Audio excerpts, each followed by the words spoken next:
চিতলমারী উপজেলা প্রশাসনের উদ্যোগে ২৮ নভেম্বর সকাল ১০টায় উপজেলা পরিষদ সভাকক্ষে এক স্মরণ সভা অনুষ্ঠিত হয়েছে। উপজেলা নির্বাহী কর্মকর্তা তাপস পালের সভাপতিত্বে এ সভা আয়োজিত হয়।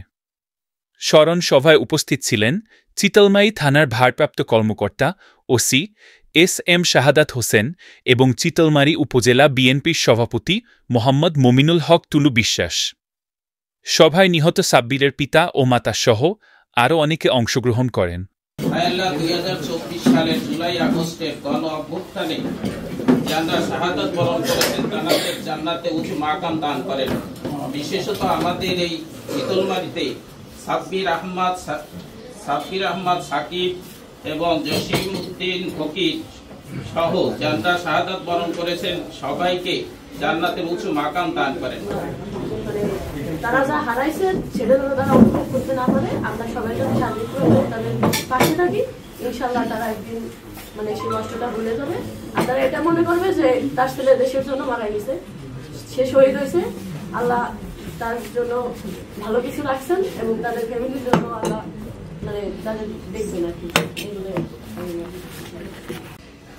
তিনটে মেয়ের একটা ছেলে ছিল, খুব পড়ার সপ্তাহ মেয়ে ছিল, বেশি পাস করতে ভালো মেয়েটা পাস করতেই করতো, সবটা ছিল ইঞ্জিনিয়ার হবে, অফিসার হবে, আর্মির সবসময় স্বপ্ন ছিল, কিন্তু আমরা কিছুই করতে পারিনি।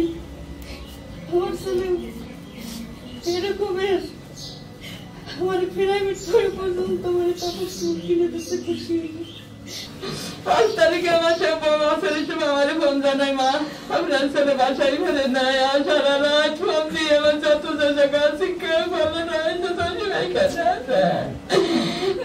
নামাজের সময় নামাজ পড়ে মোনাজাত করে বলছি, আমার নামাজের সামনে আমার মোবাইল, আমার একটা ছোট ছেলের একটা ছোট ছেলে যাই ফোন দিয়েছে, সেই আমাকে দোকানের পাশে সে বেকারির দোকান, সে ফোন দিল আমি জসিম নাকি জসিমনি পাওয়া যাচ্ছে না, তার লাশ নাকি তাহলে আরেকজনের কাছে কার কাছে জানি যাচ্ছে, কেন জসিমের লাশ পাওয়া গেছে কালি এখন।